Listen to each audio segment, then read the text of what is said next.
Muy buenos días, hermanos. Abran sus Biblias, por favor, Apocalipsis capítulo 7, versículo 11. Estamos en una apasionante aventura por las Escrituras, un apasionante estudio del carácter de Dios y el carácter del Evangelio aplicado a la iglesia militante y con la expectativa gloriosa de la venida del Señor. No olvidemos eso, queridos hermanos.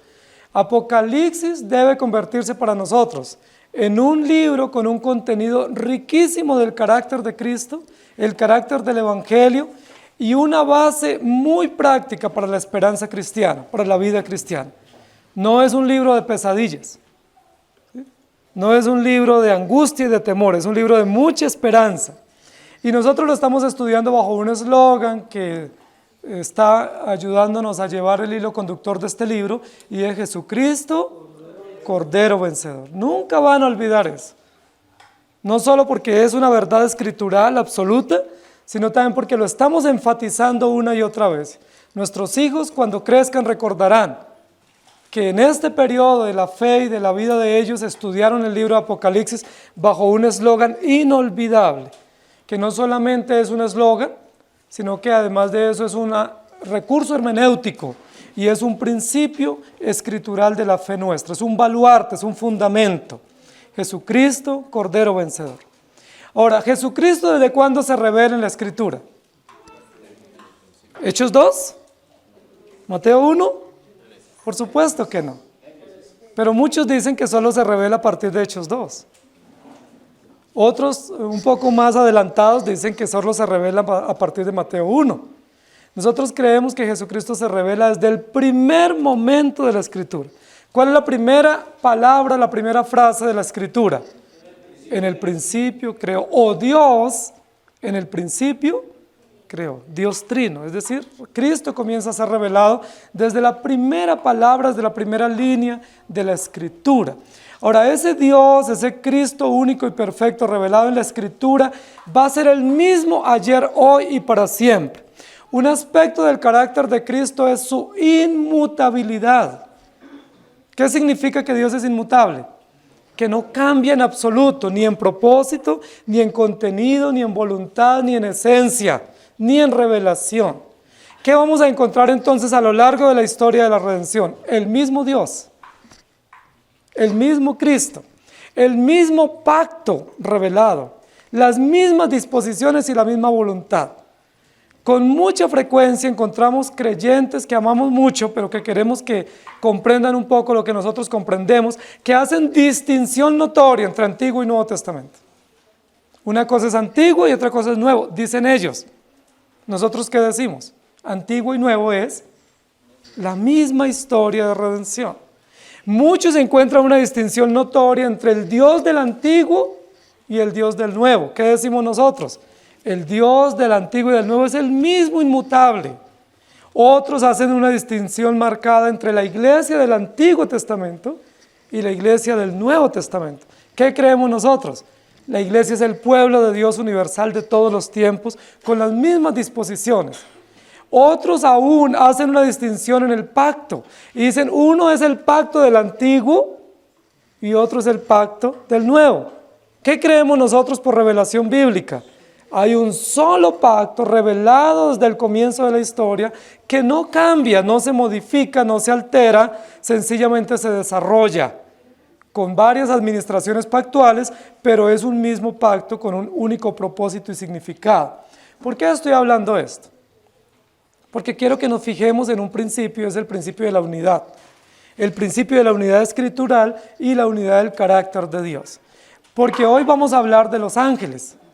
Apocalipsis 7:11 dice, y todos los ángeles estaban en pie alrededor del trono y de los ancianos y de los 4 seres vivientes, y se postraron sobre sus rostros delante del trono y adoraron a Dios. Yo quiero que nosotros nos ocupemos en esta mañana, según el texto que nos corresponde, a hablar un poco del tema de los ángeles. Ya hemos hablado. En la oportunidad anterior hablamos de los ángeles en cuanto a su naturaleza y en cuanto a su servicio a Dios. ¿Cuáles son los aspectos esenciales de los ángeles y cuáles son las funciones principales que ellos realizan? hoy vamos a enfocarnos un poco distinto con relación al tema de los ángeles para que comprendamos un poco más ampliamente su tarea y su función. Pero el tema de los ángeles también lo voy a plantear hoy desde la perspectiva de la unidad de la Escritura. Es decir, la función, la naturaleza y la esencia de los ángeles es siempre la misma. Nunca ha sido alterada. Dios no dijo, voy a crear los ángeles, les doy una tarea y después dijo, les voy a cambiar su tarea.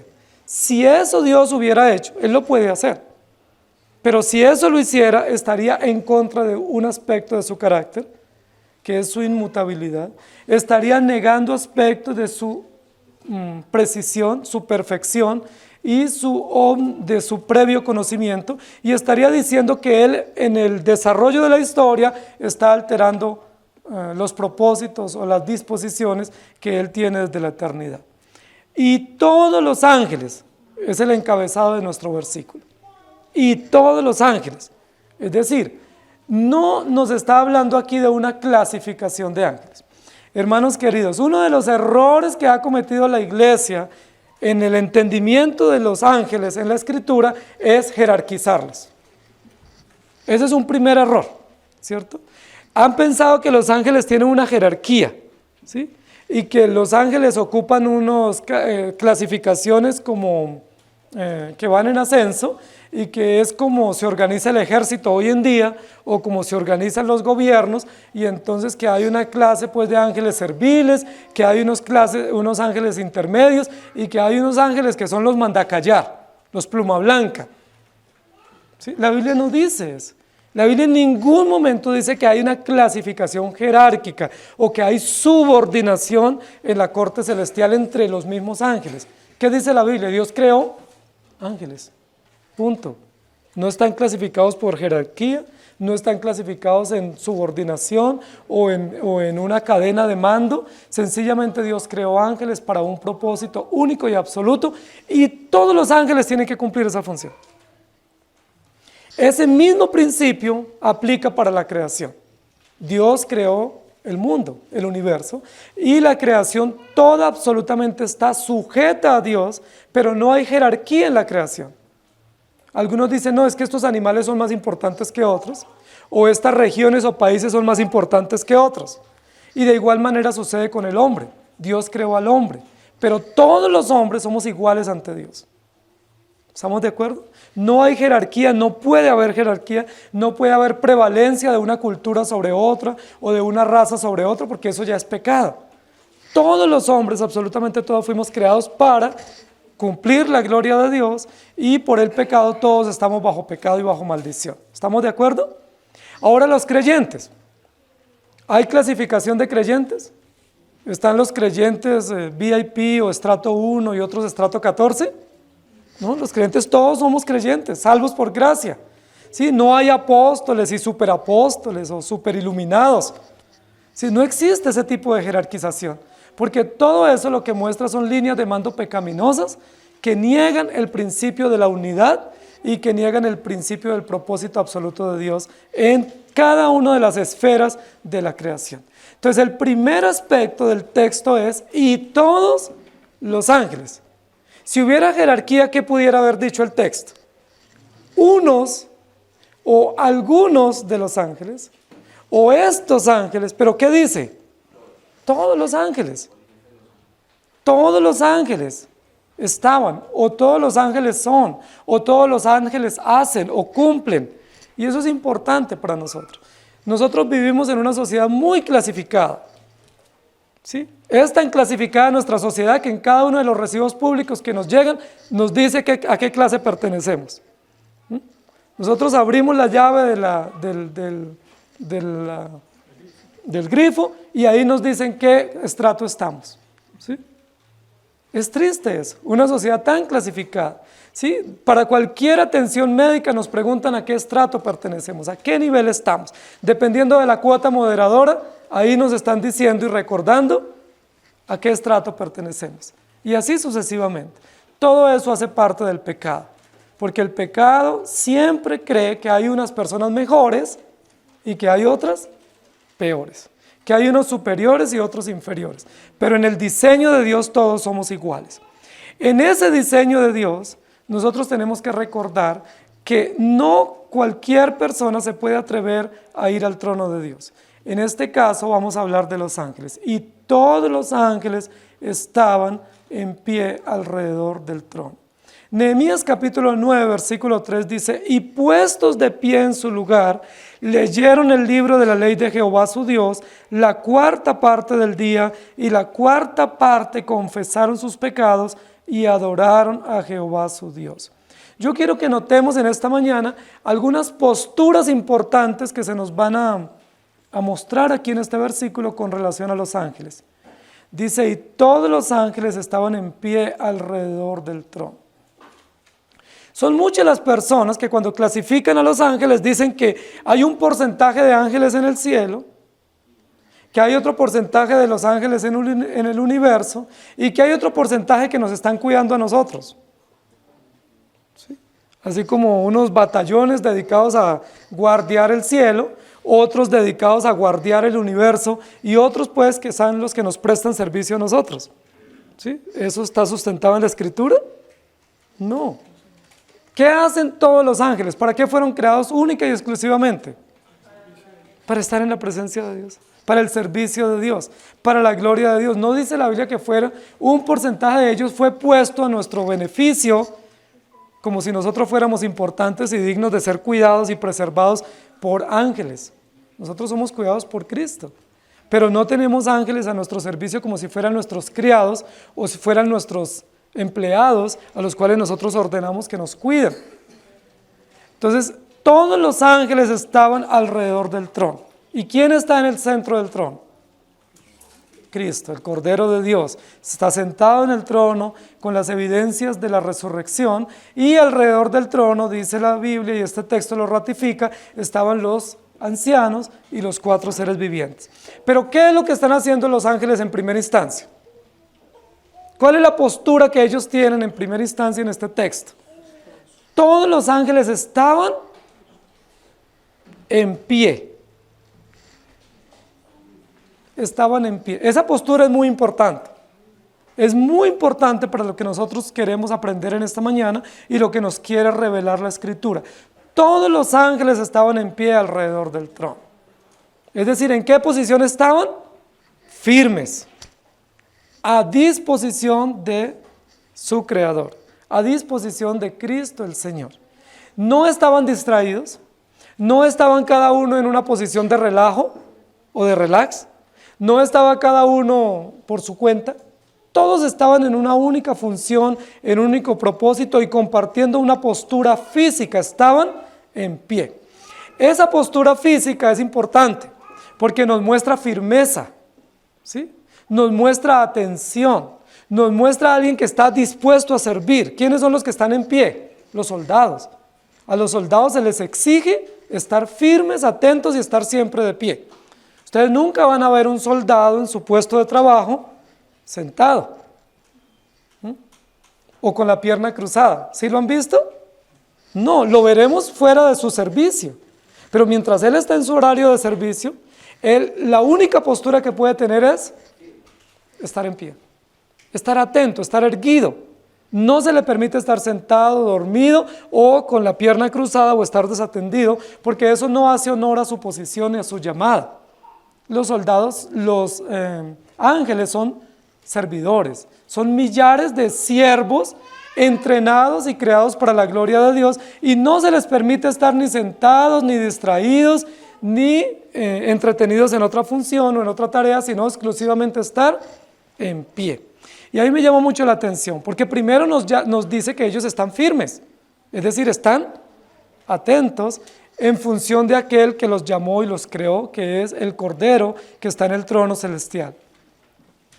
Pero en segundo lugar, esa posición de firmeza y de atención nos muestra algo muy importante, que yo quiero que ustedes lo subrayen ahí en sus apuntes, y es sumisión. ¿Por qué los soldados tienen que estar firmes todo el tiempo? Porque están sumisos. ¿A quién? A quien los llamó. En este caso a su general o a su comandante. Ellos tienen que estar en pie porque están sumisos todo el tiempo. Los soldados se pueden cansar, pero no pueden distraerse. porque sería un acto de insubordinación, de no someterse a la autoridad. Ellos tienen que estar firmes, sumisos todo el tiempo. No pensemos que el estar en pie no indica sumisión. Sí indica sumisión. Los soldados y los ángeles de igual manera están permanentemente de pie alrededor del trono, indicando una verdad absoluta del Evangelio. Es decir, ellos están sumisos ¿a quién? A Dios. Ellos no tienen una agenda propia, ellos no tienen voluntad propia, ellos no deciden libremente qué hacen. Los ángeles no dicen, bueno, pues ya amaneció hoy, entonces voy a ver qué hago. No, ellos están en función permanente de Dios. Sumisión. Ahora yo quiero que esa misma verdad de la sumisión la relacionemos con Génesis 3. Génesis 3, al igual que que Ezequiel 28 e Isaías 14, nos muestra el origen del mal. Y el origen del mal está en oposición a la sumisión. Recordemos que Satanás, que va a ser descrito ampliamente en Apocalipsis como el anticristo, o como el falso profeta, o como la bestia, o como el dragón, en el libro de Apocalipsis, es descrito ampliamente, pero hasta aquí no se ha comenzado a describir. Antes de comenzar Apocalipsis a describir el mal y el autor del mal, nos describe el autor del bien y la bondad de la creación. Entonces, antes del Señor describirnos en Apocalipsis a la bestia o la serpiente antigua, nos describe los ángeles. ¿Cómo fueron creados los ángeles? En perfección y santidad. ¿Para qué? Para que estén sumisos al Creador y le rindan culto permanentemente. ¿Pero qué hizo Satanás? ¿Cuál fue una de las actitudes y de las acciones profundas que tuvo Satanás en contra de la sumisión para la cual él había sido creado? La rebeldía. La insubordinación. Eso dice Ezequiel 28, eso dice Isaías 14 y eso dice Génesis 3. Habiendo sido creado todos los ángeles, incluido Lucero, para vivir sumiso permanentemente en función de la gloria de Dios, dice la Biblia, se halló en ti maldad. ¿Y qué dijo Satanás? No me voy a someter. ¿Se acuerdan que eso fue básicamente en términos clásicos lo que él dijo? No me voy a someter. ¿Cómo así que Dios recibe toda la honra y que Él es el único? Yo también puedo, yo también quiero, yo no me voy a someter. Voy a levantarme en contra de Dios y voy a hacer una rebelión y voy a resistir la voluntad de Dios. Y recuerden que toda la razón de la destitución de Satanás del cielo y la caída de Satanás tiene que ver con la rebeldía. ¿Estamos de acuerdo? La Biblia dice que él se rebeló contra Dios, pero no fue creado para rebelarse. Todos los ángeles fueron creados para estar sumisos a Dios. Aquí dice, y todos los ángeles debían permanecer siempre en pie alrededor del trono. Pero Lucero, ¿qué dijo? Yo me voy a rebelar. Hermanos queridos, la rebelión o la rebeldía es un pecado capital, es un pecado fundante en la relación del hombre con Dios. Porque recordemos que en Génesis 3 Dios le da una orden a Adán y Eva y les dice no hagan esto, y ellos ¿qué hicieron? Se rebelaron. Rebelión es resistirse, ¿sí? Es oponerse a la voluntad de Dios. Y los primeros que se rebelaron contra Dios fue Satanás o Lucero y todos los ángeles que fueron destituidos con él en ese momento y fueron echados a la tierra. Entonces, queridos hermanos, los ángeles no fueron creados para hacer su voluntad, fueron creados para estar en pie permanentemente, sumisos, rindiendo adoración al Señor. ¿Pero qué hizo Satanás? Se rebeló. El hombre no fue creado para vivir haciendo su voluntad, el hombre fue creado para estar sumiso permanentemente a la voluntad de Dios. ¿Pero qué hizo el hombre? Se rebeló. Ahora, queridos hermanos, Es probable que en Génesis 3 ustedes no logren ver la rebelión, porque no siempre la rebelión es así reactiva. Muchas veces la rebelión nuestra es pasiva. Muchos de nosotros como padres no logramos ver que nuestros hijos son rebeldes, porque no se tiran al piso y porque no gritan y porque no nos enfrentan y nos golpean. Entonces nosotros decimos, no, mi hijo es muy noble. ¿Qué dice la Biblia? Él es rebelde, es pecador, solo que tiene apariencia de nobleza. Y esa rebeldía no la manifiesta con reactividad, ¿cierto?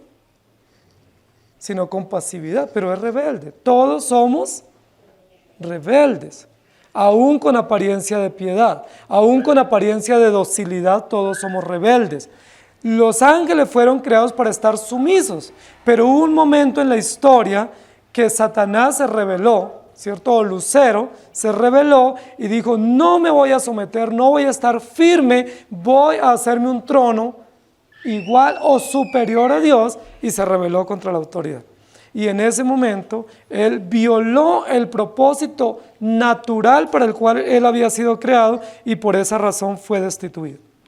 Pero los ángeles fueron creados para servir a Dios y para adorar a Dios. Segunda de Crónicas 7:14 dice, si se humillare mi pueblo sobre el cual mi pueblo es invocado, y oraren y buscaren mi rostro y se convirtieran de sus malos caminos, entonces yo oiré desde los cielos y perdonaré sus pecados y sanaré su tierra. Queridos hermanos, uno de los pecados que nosotros necesitamos confesar permanentemente a nuestro Dios es la rebeldía. Todos somos rebeldes. Y somos tan rebeldes que muchas de las veces, además de la rebeldía, sumamos dolor y sufrimiento por no reconocer nuestra rebeldía. Por levantarnos con muchísima obstinación contra la voluntad de Dios. Salmo 51:17 dice, los sacrificios de Dios son el espíritu quebrantado. Al corazón contrito y humillado no despreciarás tú, oh Dios. Esos textos nos muestran la actitud correcta frente a un pecado dominante en nuestro ser, que es la rebeldía. Nosotros en nuestra rebeldía no queremos someternos a la autoridad. Esa es una de las peores situaciones que nosotros enfrentamos. Porque muchas veces nos hacemos echar de un trabajo por rebeldía, que decimos yo no me voy a dejar. ¿Sí? Es posible que tenga la razón mi jefe, pero yo no me voy a dejar. ¿Sí?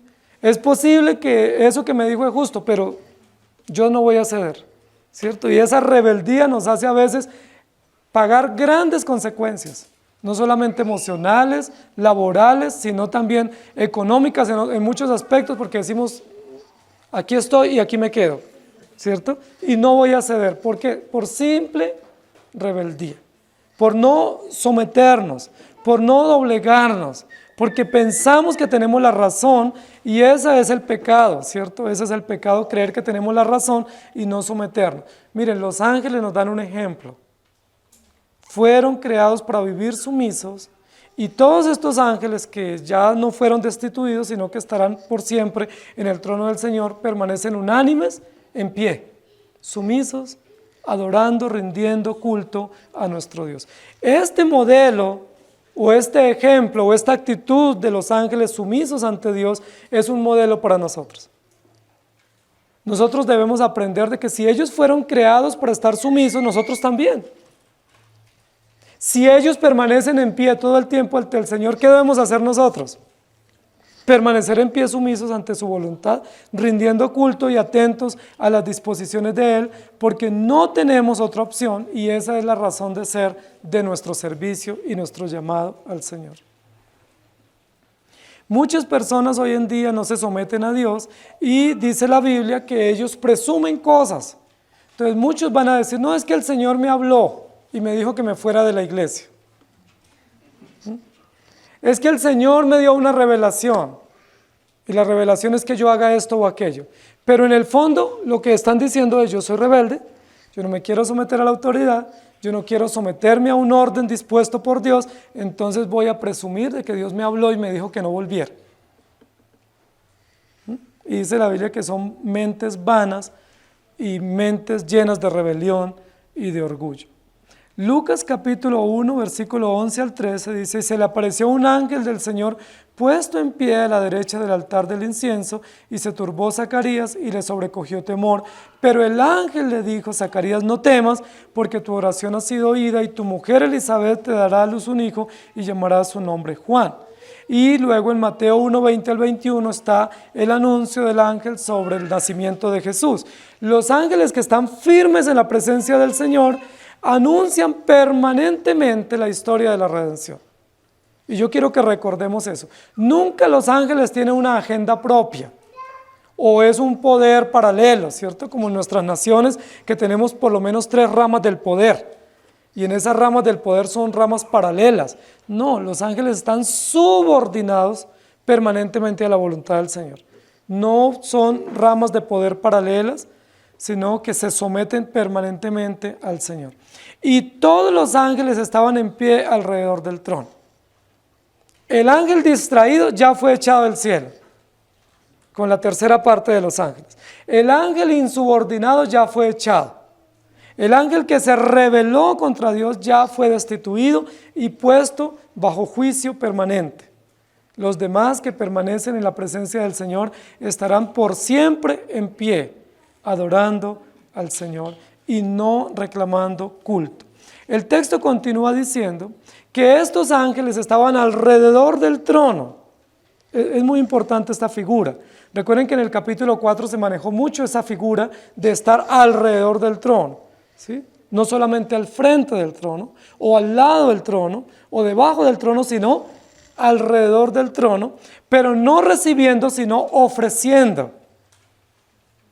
¿Sí? Ellos no están alrededor del trono recibiendo algo o presumiendo algo, sino ofreciendo, tributando permanentemente.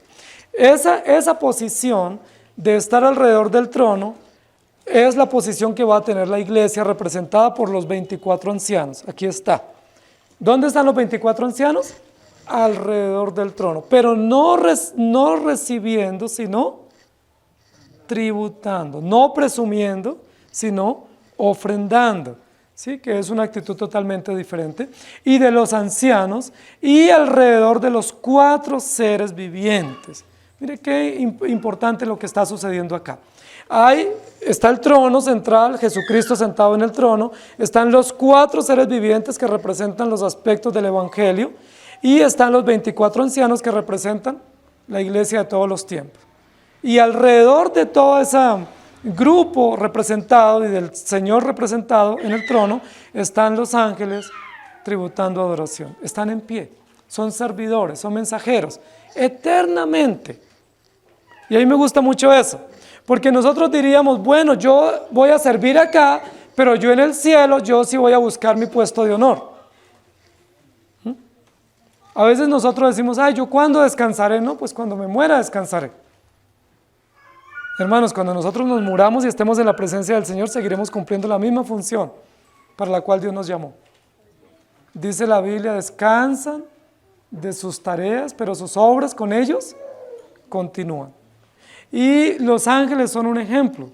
Los salvos ya han sido reunidos, ya están representados, pero ¿qué hacen los ángeles en el cielo? Están en posición de servicio. Y nosotros también, cuando estemos en el cielo, no estaremos sentados en un trono deleitándonos por las coronas y los zafiros y los diamantes, sino en función de servicio permanentemente ante el Señor. Y de los ancianos y de los 4 seres vivientes. Y luego dice, y se postraron sobre sus rostros delante del trono. La segunda acción. Hay 3 acciones aquí en este versículo que realizan los ángeles en el trono celestial. Primero, están firmes en pie, ¿sí?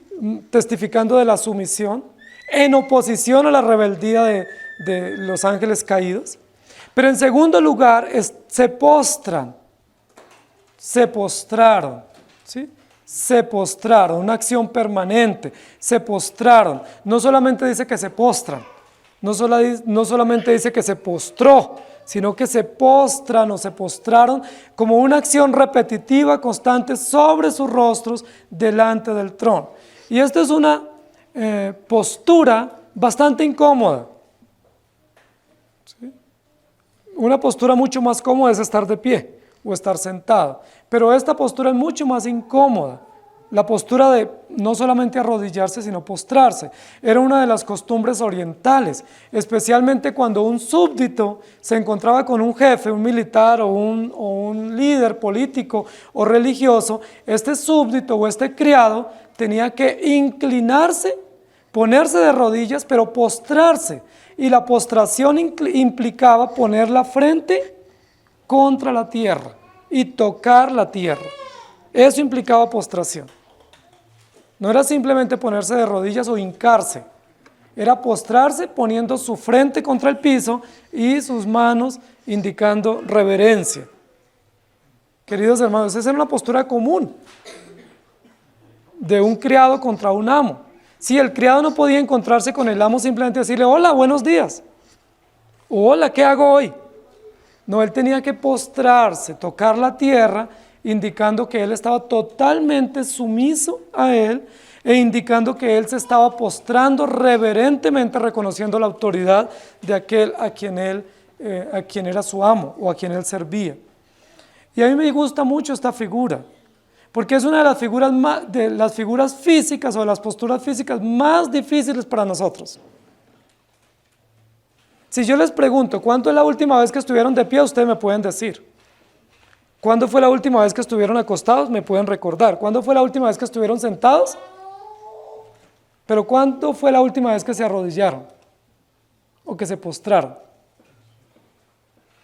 ¿Y saben por qué? Porque nosotros decimos, es que yo no voy a vivir arrodillado de nadie. Es que yo no me voy a doblegar ante nadie. ¿Y eso qué significa? Orgullo, soberbia. Y yo les pregunto, ¿ese no fue el pecado de Lucero? Además de no subordinarse, su pecado fue el orgullo. Dice la Biblia que él se creyó mejor que los demás ángeles y mejor que Dios, porque era hermoso. Y que como era hermoso y atractivo, él se miró a sí mismo y él dijo, yo puedo ser mejor. Y su orgullo, su soberbia, su altivez le llevaron a ser destituido. El orgullo es opuesto a la postración o a la humildad. ¿Qué es lo que hacen estos ángeles en la presencia del Cordero? Se postran. No solo están sumisos, sino que están humillados, humildemente ante Dios. Es un cuadro extraordinario, hermanos. Es un cuadro muy diciente para nosotros, porque alguien diría, pues si estamos en el cielo estaremos todos en pie felices danzando, a los que les gusta danzar. Porque estamos felices, uno cuando está en una fiesta está danzando, ¿o no? Pero esta es la fiesta celestial, y en esta fiesta celestial, ¿cómo estarán los servidores? Postrados. Y si yo me postro y toco la tierra con mi frente, con mi rostro, yo no puedo apreciar lo que está sucediendo. Miren lo interesante. Porque muchos de nosotros decimos, es que cuando yo llegue al cielo, yo me la voy a pasar allá haciendo recorridos turísticos por todas las mansiones y hablándome con Abraham y luego me cito con Jacob y yo también me quiero encontrar con Jeremías y a cada uno le tengo una lista de preguntas y ahí voy a ocupar el tiempo. No, señores. Todo el tiempo en el trono celestial, lo único que podremos hacer los creyentes es estar postrados, haciendo lo que no hicimos acá. De rodillas postrados, rostro en tierra, no es de rodillas con los ojos abiertos mirando qué está sucediendo. Rostro en tierra, ¿por qué? ¿Por qué será esa la postura ideal del creyente en la eternidad? Porque primero fuimos creados para eso, fuimos redimidos para la gloria de Dios. Y porque también nosotros, habiendo sido redimidos sin ningún mérito, sino por el mérito del que está sentado, no tenemos ningún honor ni ninguna dignidad propia. De tal manera que no podemos allá sacar pecho y ostentar la corona y decir es que yo esto me lo gané. Los ángeles que no son objeto de la gracia y que no son pecadores y que no son depravados, ¿qué es lo que hacen eternamente en el cielo? estarán postrados, rostro en tierra, todo el tiempo, postrándose, inclinándose permanentemente. Ahora, la idea aquí no es que se postró y ahí se quedó, porque fácilmente uno se duerme. No, es que constantemente se postra como un acto de adoración, como una coreografía donde se tributa de manera permanente una ofrenda a Dios. Es mucho más difícil eso, porque es más fácil postrarse y permanecer ahí un rato. ¿Recuerdan cuántas veces se tenían que postrar los súbditos o los enemigos ante el rey victorioso? 7 veces. Y se inclinaban, se levantaban, volvían y se inclinaban, pero era una postura muy incómoda porque tenían que estar totalmente en el piso, de rodillas y con la frente en el piso y las manos en el piso. Y se levantaban y volvían y se inclinaban. ¿Sí? Es una postura muy difícil. Es una postura similar a las personas que trabajaban recogiendo espigas. Las personas que recogían el trigo o la cebada en el tiempo antiguo, que no estaba tecnificado, tenían que estar todo el tiempo inclinándose. Y hay muchos trabajos hoy en día donde las personas tienen que tener esa postura y es muy, muy incómoda y se cansa uno mucho, se lastima. Hay personas que todo el tiempo tienen que estar agachándose, levantándose, agachándose y levantándose. ¿Usted aguantaría un ritmo así? Rápido nos cansamos y pasamos a otra hoja de vida, ¿cierto? A una empresa, ¿sí?, donde ganemos más. Pero esa es la postura del creyente delante de Dios. Y a mí me gusta mucho eso, hermanos, porque es una postura tan incómoda y tan humillante que ninguno de nosotros la queremos. Por eso el trabajo de la casa es tan desagradecido y tan despreciado hoy, por todas las personas, especialmente por las mujeres.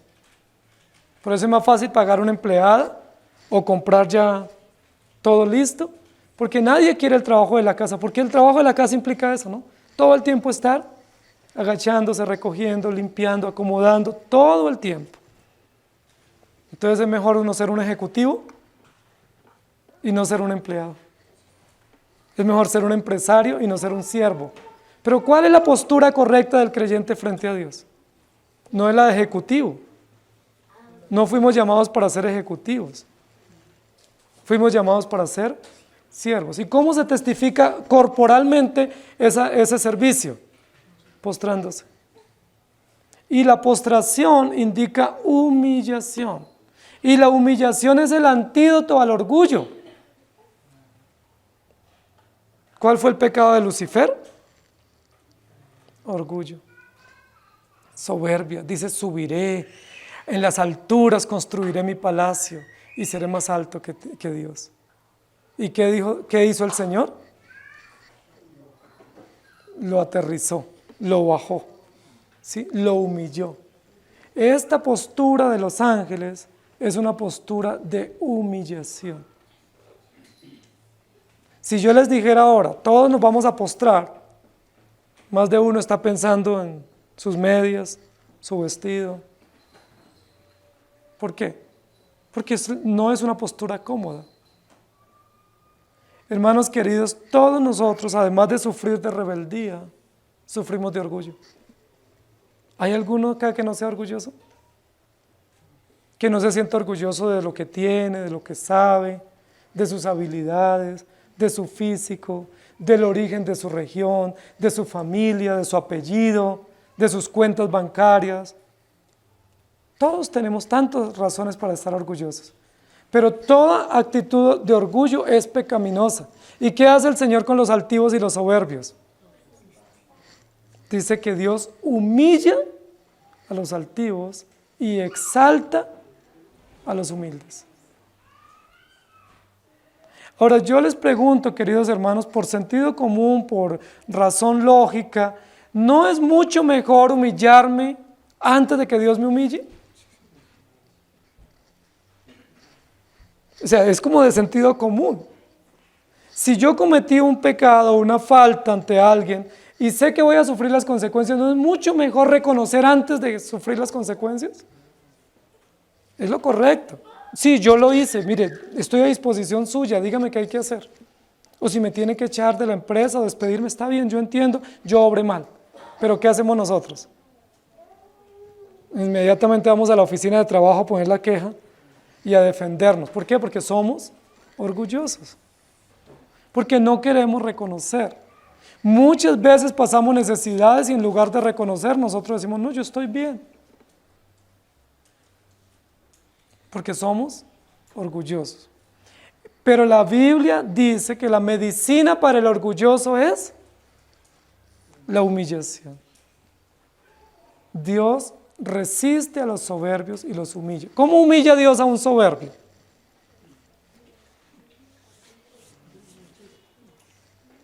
Recordemos que en el capítulo número 5 y 6, en el 6, hablaba sobre los ricos, los poderosos, los criados, todos en el mismo nivel, siendo humillados por el Señor. Y diciendo, ¿cómo escaparemos de aquel que nos está humillando terriblemente? Es muy probable que si el objeto de mi orgullo es mi dinero, Dios me lo tiene que quitar. Si el objeto de mi orgullo es mi salud, me lo quita. Si el objeto de mi orgullo es mi empleo, me lo quita. ¿Por qué? Porque Dios sabe cómo humillarnos. Aquí no dice que los ángeles están humillados, pero dice que están postrados, rostro en tierra. Bueno, en tierra en el cielo, ¿no? Es decir, Dios les demanda que se humillen permanentemente, porque la humillación es un acto de adoración. La sociedad nos dice lo contrario. Si usted se humilla, usted está renunciando a su dignidad y a su valor y a su autonomía. Pero el Evangelio nos dice, si tú te humillas, estás realmente reconociendo tu lugar y adorando al Señor. A mí me gusta mucho lo que la Biblia nos está diciendo acá sobre los ángeles, porque el lucero fue echado del cielo por esa razón, por no humillarse. Por no reconocer que la autoridad le pertenece al Señor y que Él fue creado para servir a Dios y humillarse y postrarse. Y probablemente nos pueda pasar a nosotros eso. La palabra en griego para postración o para humillación en este sentido de postración física es proskuneo, que implica agacharse hasta besar la mano, ¿sí? Doblegarse a rendir reverencia total y plena, hacer reverencia y reconocimiento absoluto a alguien que tiene autoridad sobre mí. Y eso es una palabra muy fuerte. Son muchos los que dicen que en este versículo no habla de que se rindió homenaje, que se tributó ese tipo de adoración y de postración al Señor Jesús, sino solamente a Dios, y que a Jesús solamente se le rinde homenaje, dicen algunos.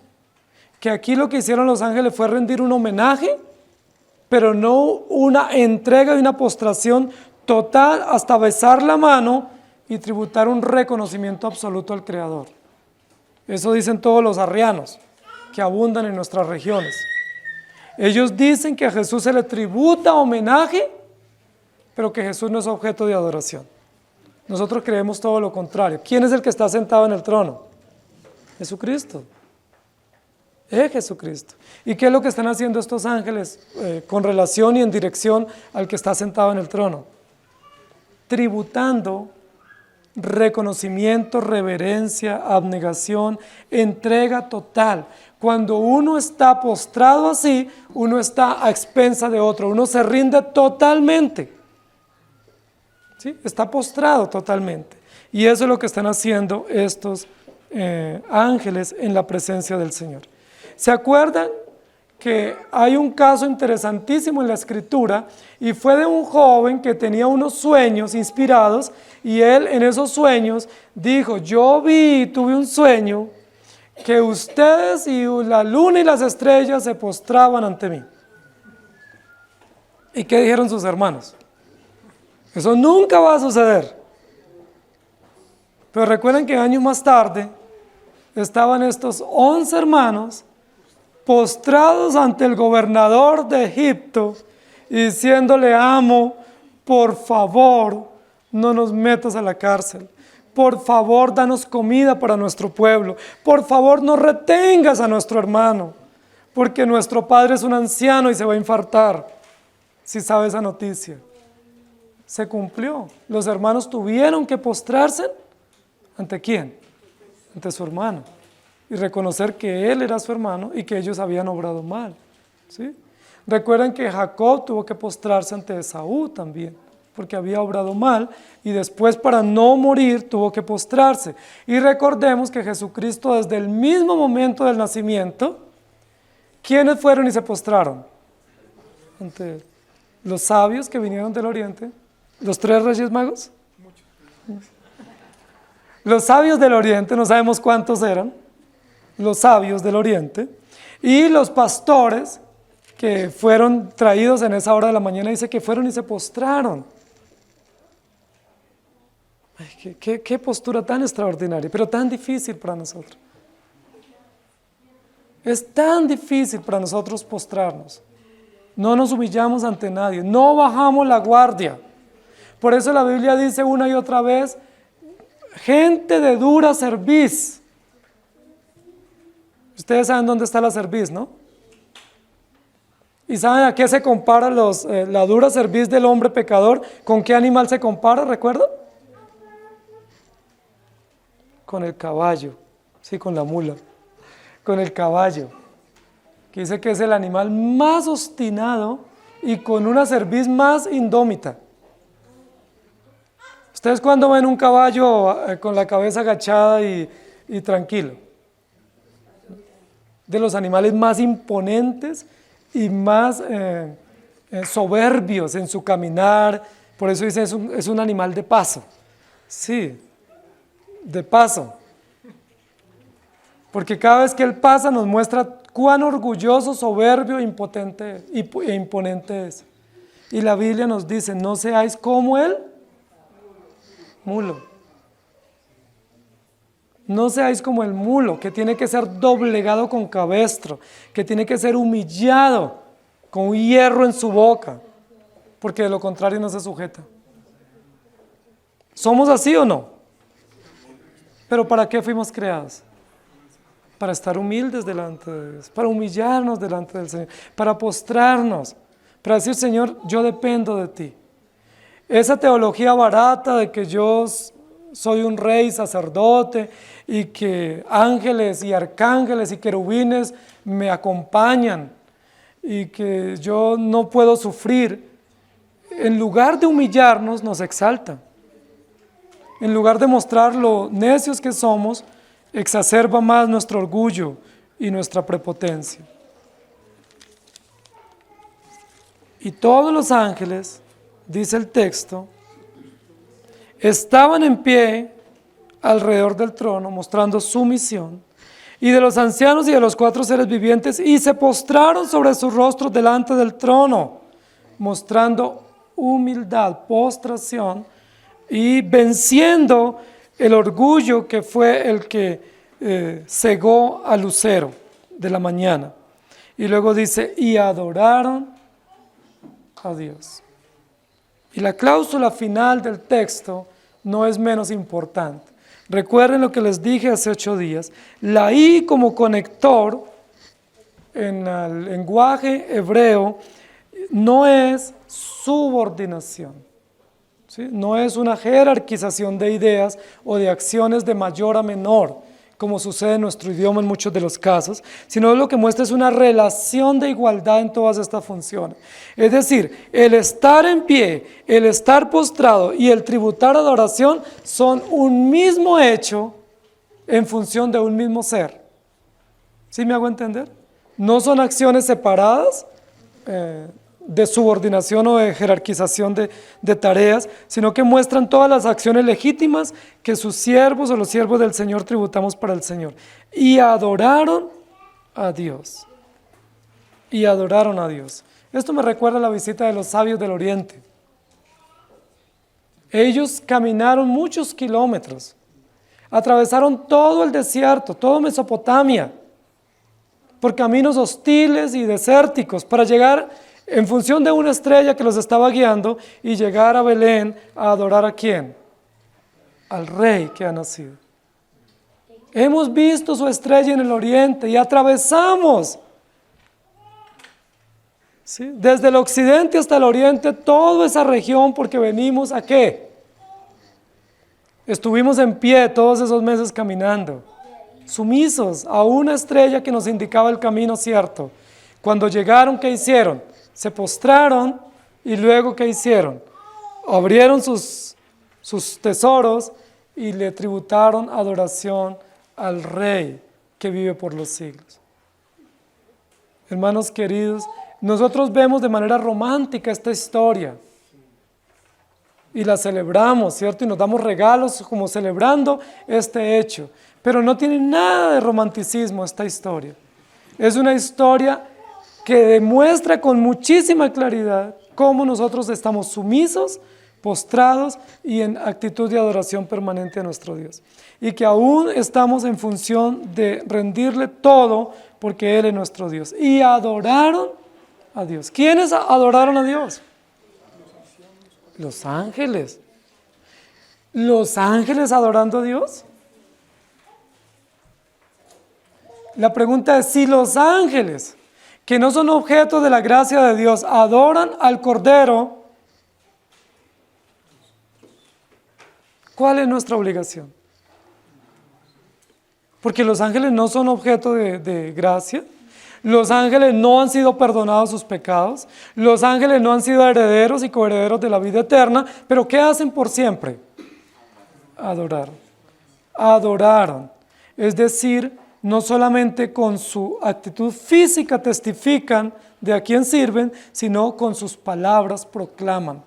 Miren que esto es importante, hermanos, y se unen dos actitudes que a veces nosotros las disociamos, ¿sí?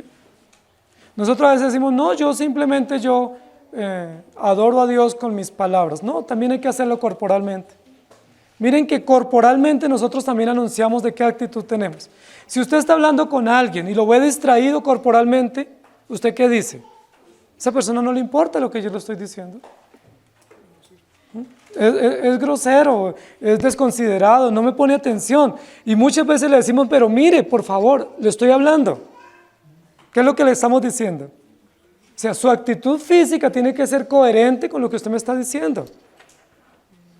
Este culto, que es un culto celestial en el trono, donde los ángeles participan, su actitud corporal y su actitud verbal está unida en función de aquel que está sentado rindiendo culto y adoración.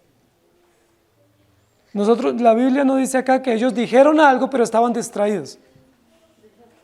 ¿Sí? Estaban mirando para otro lado diciendo, Señor, yo te amo mucho.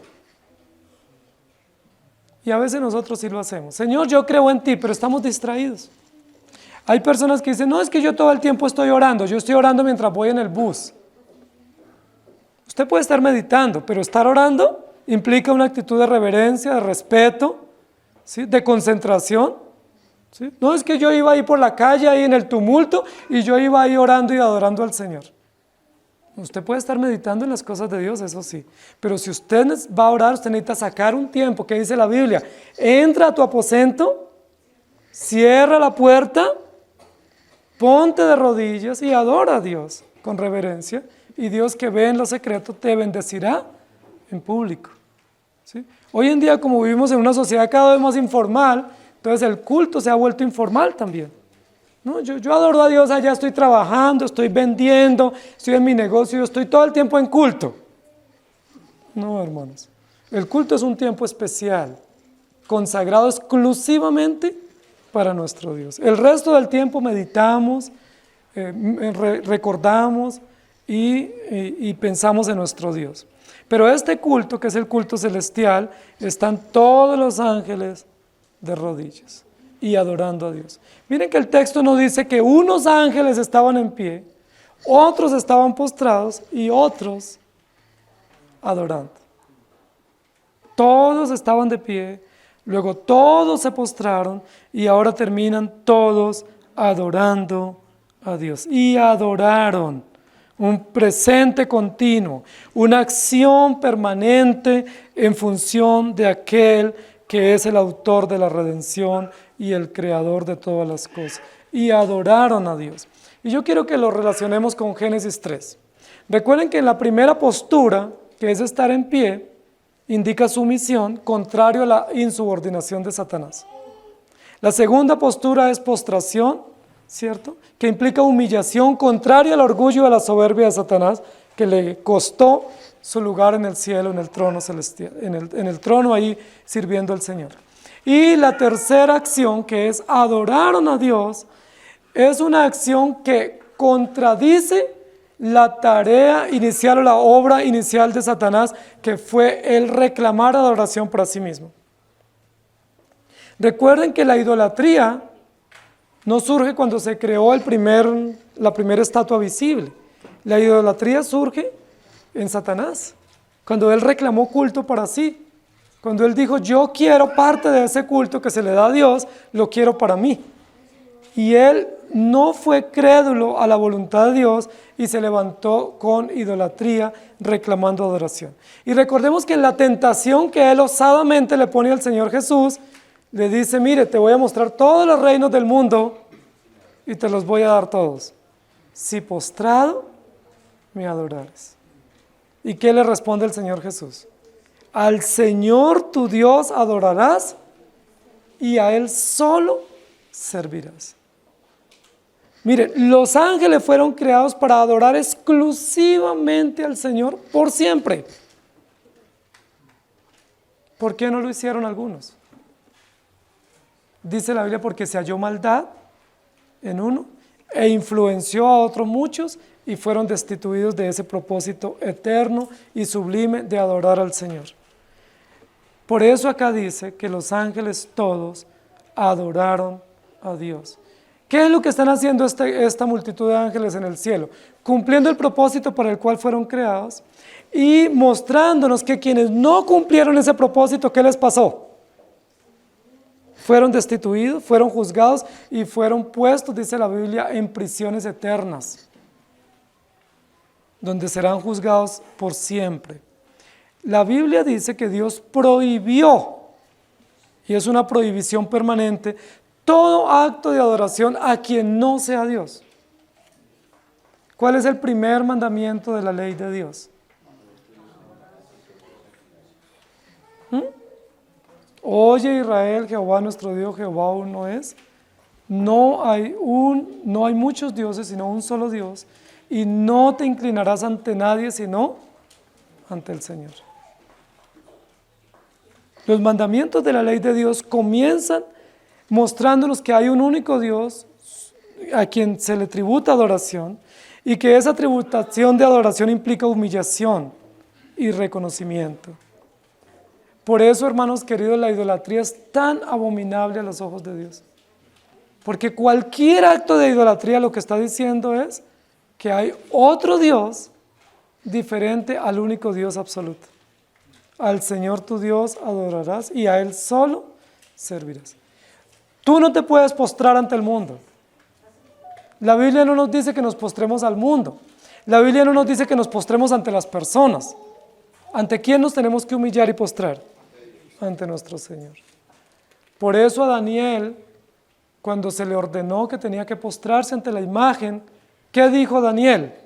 No lo voy a hacer. No puedo hacerlo. Pero ¿ante quién se postraba Daniel por lo menos 3 veces al día? Ante el Señor. Alguien diría, uy, Daniel era muy altivo, muy soberbio, no se sujetó a las autoridades. Claro que Daniel se sujetaba a las autoridades, pero en aquellas normas que iban en contra de la voluntad de Dios, Daniel no podía someterse. Igual nosotros, nos sometemos a las autoridades, pero en aquellas normas que van en contra de la ley de Dios no nos podemos someter. ¿Estamos de acuerdo? Porque al Señor tu Dios adorarás y a Él solo servirás. Juan 4, 23 y 24 dice, mas la hora viene y ahora es, cuando los verdaderos adoradores adorarán al Padre en espíritu y en verdad, porque también el Padre tales adoradores busca que le adoren. Y segunda de Crónicas 7, 3 dice, cuando vieron todos los hijos de Israel descender el fuego y la gloria de Jehová sobre la casa, se postraron sobre sus rostros en el pavimento y adoraron y alabaron a Jehová diciendo, porque Él es bueno y su misericordia es para siempre. Segunda de Crónicas 20, 18. Entonces Josafat se inclinó rostro a tierra, Asimismo, todo Judá y los moradores de Jerusalén se postraron delante de Jehová y adoraron a Jehová. Todos los ángeles están en pie ante el Señor en señal de sumisión. Todos los ángeles están postrándose alrededor, al frente del trono, rostro en tierra, en señal de humildad. Y todos los ángeles tributan adoración al Señor en señal de reconocimiento de que Él es el único Dios y que no hay otro, venciendo o testificando ampliamente de 3 actitudes malvadas que tuvo Lucero cuando estaba en el cielo, que fue su rebeldía, su orgullo y su idolatría. 3 actitudes que nosotros las tenemos también. 3 actitudes que son pecaminosas y que fueron imputadas por el pecado de Adán y Eva. Por ese pecado de Adán y Eva, por imputación, todos somos rebeldes. Todos somos orgullosos y todos somos idólatras. Basta solamente que nos pasen la bandeja y nosotros queremos coger la mejor parte. Y eso ya es idolatría.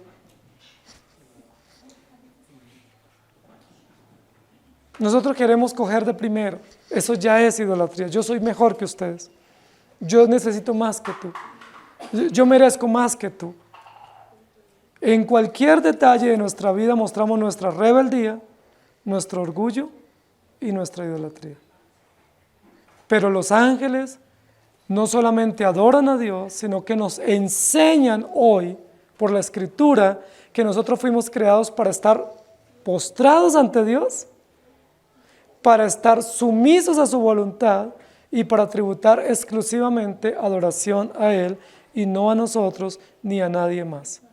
Amén. Que el Señor nos ayude. Señor, te damos gracias. Porque aún en este texto vemos nuestra maldad. Y aún en este texto vemos tu infinita disposición de preservar dentro de los ángeles unos millares de ángeles que se dedicarán por siempre a la adoración verdadera a ti. Gracias por enseñarnos sumisión, por enseñarnos postración y por enseñarnos adoración. Porque nuestra actitud es totalmente contraria. Muchos de nosotros presumimos estar hoy adorándote a ti con altivez. Muchos de nosotros decimos es que hoy estuve adorando al Señor, pero con tanto orgullo y con tanta rebeldía. Y todos los que estamos aquí hoy no escapamos a esas 3 condiciones pecaminosas. Todos nosotros hoy, desde el más pequeño hasta el mayor, totalmente insubordinados a tu voluntad, rebeldes, obstinados. Todos nosotros en esta mañana aquí, totalmente orgullosos, soberbios, prepotentes, creyendo que somos mejores y que tenemos méritos. Y todos nosotros aquí idólatras, rindiendo culto a nosotros mismos, a las cosas, a las criaturas, a las personas y no a ti. Señor, cuando vemos este cuadro, además de ser un cuadro sublime, un cuadro portentoso, un cuadro digno de observar, de centenares y millares de ángeles en esta actitud tan firme, tan sumisa, tan postrada y reverente ante ti, pues nos quedamos extasiados. Pero no solamente podemos quedarnos extasiados ante este cuadro, porque este cuadro nos habla a nosotros. Este cuadro es como una especie de pintura, es como una escena que nos habla y nos llama la atención diciendo que los ángeles que fueron echados del cielo fueron echados por rebeldes, por soberbios y por idólatras. Ese es el origen del mal. Y que nosotros también no fuimos llamados para recibir culto y para recibir dignidad. Fuimos llamados para estar sumisos a ti. Fuimos llamados para estar postrados ante ti y fuimos llamados para reconocerte únicamente a ti como Dios, Señor y Salvador de nuestras vidas. Señor, gracias por humillarnos. Pudiéramos decir qué humillante es el Evangelio, y es cierto, Pero no es que el Evangelio sea humillante, el Evangelio es glorioso.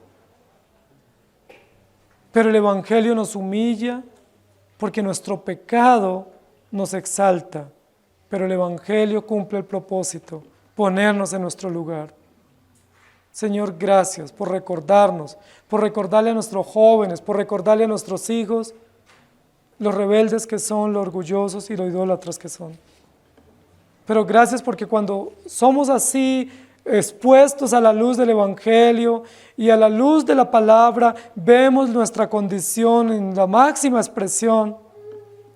Tu palabra nos recuerda que es por gracia y por tu justa intervención en la cruz del Calvario.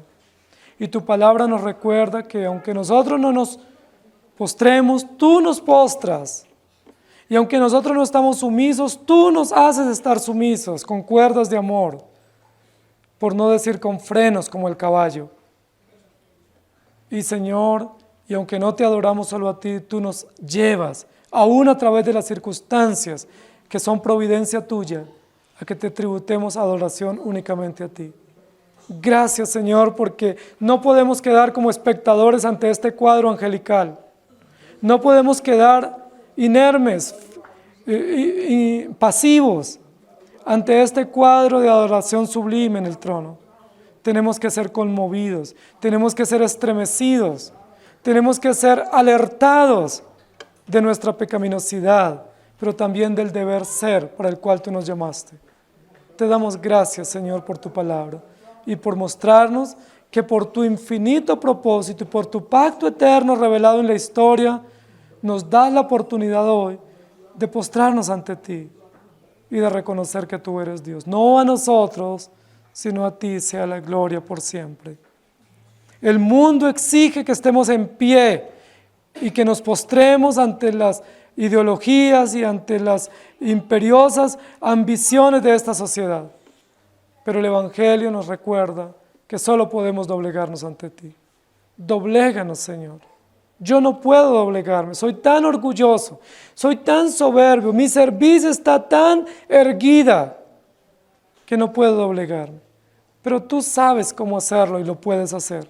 Por favor, Señor, dobléganos ante ti para que reconozcamos quién eres y las gracias de la redención con las que nos has alcanzado. En el nombre de nuestro Señor Jesús. Amén. El Señor les bendiga, hermanos.